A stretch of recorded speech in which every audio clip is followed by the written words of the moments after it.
Guys, రీసెంట్గా Amazon prime వీడియోలో stream అవుతున్న బేబీ గర్ల్ అనే మూవీని నేను జస్ట్ ఇప్పుడే చూడడం అయితే జరిగిందండి. సో ఈ వీడియోలో మనం ఏంటంటే అసలు ఆ మూవీ ఎలా ఉంది ఏంటి అనేది డిస్కస్ చేద్దాం, ఓకేనా? అయితే ఇక్కడ ఫస్ట్ ఆఫ్ ఆల్ ఈ మూవీలో స్పాయిలర్స్ లేకుండా బేసిక్గా స్టోరీ లైన్ ఏంటంటే గైస్, ఒక పెద్ద కంపెనీకి సీఈఓ అయినటువంటి రోమి తన కంపెనీలో పనిచేస్తున్న శామ్యుయల్ అనే కుర్రాడితో ఇల్లీగల్ అఫైర్ పెట్టుకుంటుందన్నమాట. సో తన అలా ఇల్లీగల్ అఫైర్ పెట్టుకున్న విషయం తన హస్బెండ్ జాకబ్ కి కూడా తెలిసిపోతుంది. అయితే ఇక్కడ ఏంటంటే గైస్, రోమి ఇల్లీగల్ అఫైర్ గురించి జాకబ్ కి తెలిసిన తర్వాత అసలు ఏం జరిగింది ఏంటి అనేది మనమైతే మూవీలో చూడాల్సి ఉంటుందన్నమాట.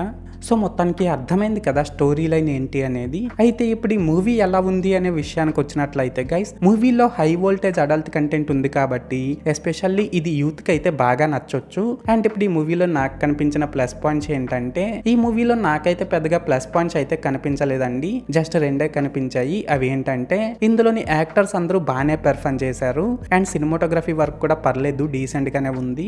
ఈ రెండు తప్ప నాకైతే ఇందులో పెద్దగా ప్లస్ పాయింట్స్ అయితే కనిపించలేదండి. అండ్ ఇప్పుడు ఈ మూవీలో నాకు కనిపించిన మైనస్ పాయింట్స్ ఏంటంటే గైస్, ఇందులో స్టోరీ కొత్తదేం కాదండి. దీనికి తోడు రొమాంటిక్ మూవీస్ ని ఎక్కువగా చూసే వాళ్ళకి ఇందులోని ప్రతి scene routine and boring feel అయితే కంపల్సరిగా ఇస్తుందన్నమాట. లాస్ట్ గా ఏంటంటే గైస్, ఈ మూవీలో అడల్ట్ కంటెంట్ బాగా ఎక్కువగా ఉంది కాబట్టి దీన్ని ఫ్యామిలీతో చూడడం చాలా కష్టమనే చెప్పాలండి.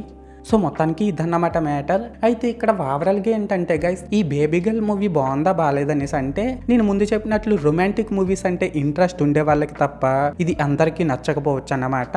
అండ్ నేను ఈ మూవీకి 5కి 1.75 రేటింగ్ ఇస్తున్నా. సో మీరు కూడా ఒకవేళ ముందే ఈ మూవీని చూసినట్లయితే మీరు దీనికి ఎంత రేటింగ్ ఇస్తారో అది కామెంట్ సెక్షన్ లో చెప్పేయండి, మర్చిపోకండి.